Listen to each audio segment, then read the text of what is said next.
Marwari media आप देख रहे हैं। आज 24 नवंबर 2025 सोमवार का दिन, हिंदू तिथि मार्गशीर्ष माह की चतुर्थी। नजर डालेंगे आज की बड़ी खबरों पर। शुरुआत करेंगे देश की बड़ी खबर के साथ। बहुत बड़ी खबर, देश के रक्षा मंत्री राजनाथ सिंह का बड़ा बयान सामने आया है। राजनाथ सिंह ने कहा है कि आज सिंध की जमीन भारत का हिस्सा भले ही न हो, लेकिन सभ्यता के हिसाब से सिंध हमेशा भारत का हिस्सा रहेगा।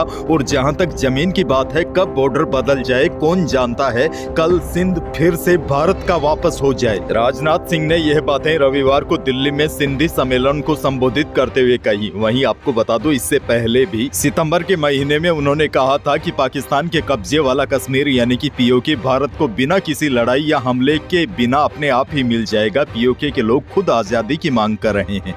बहरहाल आगे बढ़ जाते हैं। राजस्थान से बड़ी खबर, मुख्यमंत्री भजनलाल शर्मा की पहल पर शुरू की गई मुख्यमंत्री आयुष्मान बाल संबल योजना दुर्लभ बीमारियों से पीड़ित बालक और बालिकाओं के लिए वरदान बनकर आई है।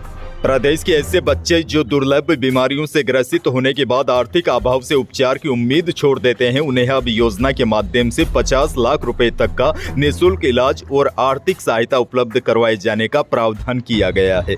देखिए, कई बार क्या होता है, छोटे छोटे बच्चे किसी गंभीर बीमारी से ग्रसित हो जाते हैं, उनके इलाज में लाखों रुपए खर्च हो जाते हैं। इसीलिए सरकार ने अब इस योजना के माध्यम से 50 लाख रुपए तक का निःशुल्क इलाज और आर्थिक सहायता उपलब्ध करवाए जाने का प्रावधान किया है। मुख्यमंत्री आयुष्मान बाल संबल योजना के अंतर्गत दुर्लभ बीमारी से पीड़ित बालिक या बालिका को 50 लाख रुपए तक का निःशुल्क इलाज मिलेगा। खैर, आगे बढ़ेंगे। प्रदेश की एक और बड़ी खबर, प्रदेश में 1 करोड़ से ज्यादा बच्चे पल्स पोलियो की खुराक गटकेंगे। मुख्यमंत्री भजनलाल शर्मा ने उपराष्ट्रीय पल्स पोलियो दिवस का शुभारंभ किया। जन्म से लेकर 5 साल तक के बच्चों को 2 बूंद जिंदगी की पिलाई जा रही है। प्रदेश भर में सभी जिलों में 1 करोड़ 8 लाख से ज्यादा बच्चों को पोलियो की दवा पिलाई जाएगी। और बड़ी जानकारी आपको दे दूं, रेलवे स्टेशन, बस स्टैंड और सार्वजनिक स्थानों पर 6741 ट्रांजिट टीमें तैनात की गई है। 8989 मोबाइल टीमें 24 और 25 नवंबर को घर घर जाकर पोलियो की दवा पिलाएगी। वैसे देखिए, बड़ी जानकारी आपको दे दूं, भारत में पिछले 14 सालों में पोलियो का एक भी नया केस नहीं आया है। देश को पूरी तरह पोलियो मुक्त घोषित किया जा चुका है। आगे बढ़ेंगे। एक और बड़ी खबर, राजस्थान में पहली बार क्राइम कंट्रोल के लिए पुलिस ड्रोन का उपयोग कर रही है। ड्रोन की मदद से पुलिस शहर में आतंक मचाने वाले चेन स्नैचरों से लेकर अवैध नशा बेचने सहित कई बदमाशों को दबोच चुकी है। यहाँ तक कि बड़ी बड़ी रैलियों, जुलूसों, धरने प्रदर्शनों में संदिग्ध लोगों पर नजर रखी जा रही है। कहीं पर भी ट्रैफिक जाम लगता है तो जल्द खुलवाने में भी ड्रोन का इस्तेमाल किया जा रहा है। पुलिस के यह ड्रोन HD कैमरों से लैस है और भागते हुए बदमाशों या गाड़ियों का पीछा करने में भी सक्षम है। रात के अंधेरे में भी यह ड्रोन नजर रख सकते हैं और किसी को भनक तक नहीं लग सकती। पायलट प्रोजेक्ट के तहत पहले फेज में जयपुर पुलिस को 8 ड्रोन दिए गए हैं। इन्हें उड़ाने के लिए 8 टीमें बनाई गई है। दूसरे फेज में प्रदेश के सभी जिलों को ऐसे ही ड्रोन मिलेंगे। इसके बाद सभी जिलों में पुलिस क्राइम कंट्रोल के लिए इन ड्रोन का उपयोग करेगी। आगे बढ़ेंगे। बड़ी खबर, अमेरिकी अरबपति की बेटी नेट्रा मंटेना और टेक उद्यमी वसी गदिराजू की भव्य शादी इन दिनों चर्चा का विषय बनी हुई है। अब देखिए, बड़ी जानकारी यह है, अमेरिकी अरबपति की बेटी की शादी उदयपुर के जग मंदिर में हो गई है। पिछोला झील के बीच जग मंदिर पैलेस में रविवार को दक्षिणी भारत क्षेत्र में होने वाले हिंदू रीति रिवाज के अनुसार यह शादी हुई और शादी से जुड़ी सभी रस्में निभाई गई। इस शादी में अमेरिकी राष्ट्रपति डोनाल्ड ट्रंप के बेटे ट्रंप जूनियर व्हाइट जोधपुरी सूट पहनकर पहुंचे। और देखिए, प्रदेश के लिए गर्व करने वाली बात यह है, झीलों की नगरी उदयपुर एक बार फिर पूरी दुनिया को अपना आकर्षण दिखाते हुए बेस्ट वेडिंग डेस्टिनेशन का खिताब भी जीता है। राजस्थान से एक और बहुत बड़ी खबर, खेत में बैठे 87 साल के बुजुर्ग पर घात लगाए लेपर्ड ने हमला कर दिया। झाड़ियों में बैठा लेपर्ड अचानक सिर पर टूट पड़ा, चेहरे पर पंजे मारे, मुंह नोच लिया और सिर फाड़ दिया। हमले में लेपर्ड ने बुजुर्ग की आंख भी नोच डाली। घायल और छटपटाते हुए बुजुर्ग ने शोर मचाया तो लेपर्ड भाग गया। करीब आधे घंटे के बाद जब बेटा खेत पहुंचा तो पिता को खून से सने तड़पते देख सन्न रह गया। उसने तुरंत अपने भाइयों को कॉल कर बुलाया और हॉस्पिटल ले गए। इसके बाद प्राथमिक उपचार के बाद बुजुर्ग को हायर सेंटर रेफर कर दिया है। मामला राजसमंद के झोर गांव का रविवार सुबह 8 बजे का है। चिंताजनक बात यह है, प्रदेश के अलग अलग शहरों में अब जंगली जानवरों का हमला लगातार बढ़ता जा रहा है। अच्छा, बड़ी खबर ये भी देखिए, टोंक के निवाई में खेत में काम कर रहे एक किसान के पास लेपर्ड का शावक आ गया, यानी कि लेपर्ड का बच्चा आ गया। किसान के पास आकर वह अटखेलियां करने लगा। यह लेपर्ड का बच्चा था, इसीलिए खतरा नहीं था। उसके बाद किसान ने लेपर्ड के बच्चे को वन विभाग को सौंप दिया।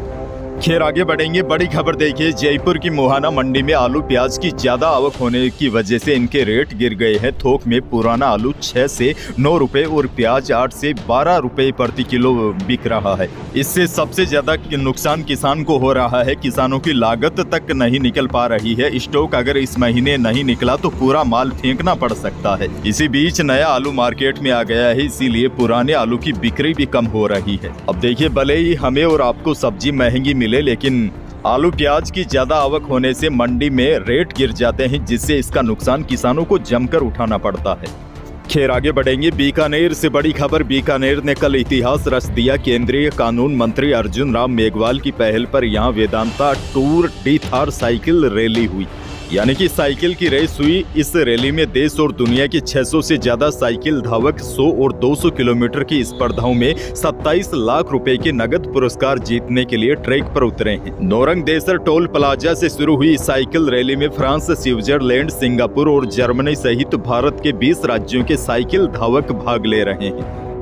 राजस्थान की राजनीति से जुड़ी बड़ी खबर। प्रदेश की राजनीति में इन दिनों तीसरे मोर्चे को लेकर फिर से हलचलें तेज हो गई है। अंता विधानसभा उपचुनाव में मिले बड़े जनसमर्थन के बाद निर्दलीय नेता नरेश मीणा भाजपा कांग्रेस के विकल्प के रूप में नया राजनीतिक मंच तैयार करने की कोशिश में जुटे हैं।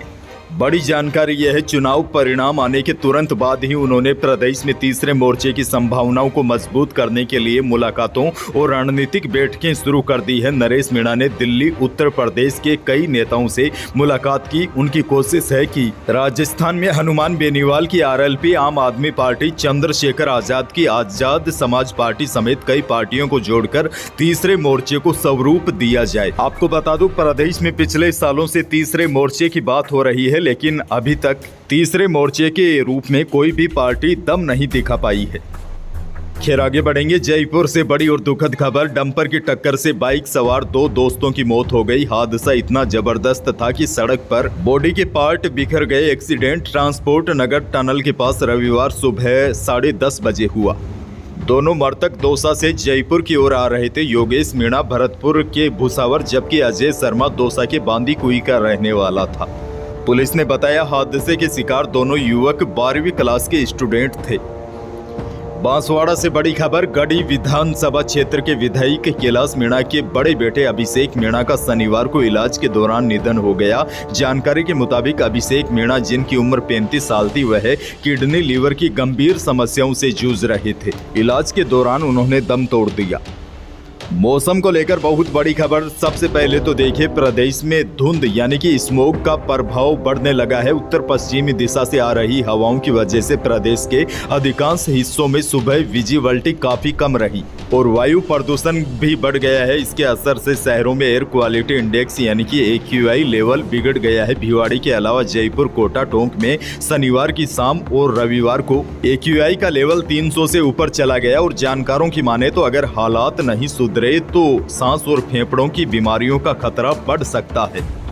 वहीं मौसम को लेकर बड़ी जानकारी आपको दे दूं। मौसम विभाग ने प्रदेश में अगले कुछ दिन मौसम साफ और इसी तरह हवाओं का प्रभाव रहने का अनुमान जताया है। अंत में एक और बड़ी खबर आपको दे दूं। राजस्थान में आज 24 नवंबर से 5 दिसंबर के बीच खेलो इंडिया यूनिवर्सिटी गेम्स का आयोजन होने जा रहा है। यह पहला मौका है जब प्रदेश में खेलो इंडिया यूनिवर्सिटी गेम्स की प्रतियोगिता आयोजित होगी। इसमें देश भर के करीब 5000 खिलाड़ी सहित 7000 से ज्यादा प्रतिभागी शामिल होंगे। इनमें 23 पदक विजेता खेल और 1 प्रदर्शन खेल शामिल है। जानकारी के मुताबिक जयपुर, अजमेर, भरतपुर, कोटा, उदयपुर, जोधपुर और बीकानेर में देश भर के खिलाड़ी 24 खेलों में हिस्सा लेंगे। अच्छा, देखिए, खेल की बात हो रही है तो एक और बड़ी जानकारी आपको दे दूं। साउथ अफ्रीका के खिलाफ वनडे सीरीज के लिए BCCI ने भारतीय टीम का ऐलान कर दिया है। इंजर्ड कप्तान शुभमन गिल, उप कप्तान श्रेयस अय्यर और ऑलराउंडर हार्दिक पांड्या इस सीरीज से बाहर है। वनडे टीम की कप्तानी विकेटकीपर KL राहुल संभालेंगे। और बड़ी बात तो यह है, रोहित शर्मा और विराट कोहली करीब 9 महीने बाद भारत में इंटरनेशनल क्रिकेट खेलते दिखाई देंगे। तो यही थी प्रदेश और देश की आज की कुछ बड़ी और महत्वपूर्ण खबरें। वीडियो को लाइक करना बिल्कुल न भूलिए और चैनल पर नए हैं तो सब्सक्राइब जरूर कीजिए ताकि आप अपडेट रहे बड़ी और काम की खबरों से। धन्यवाद।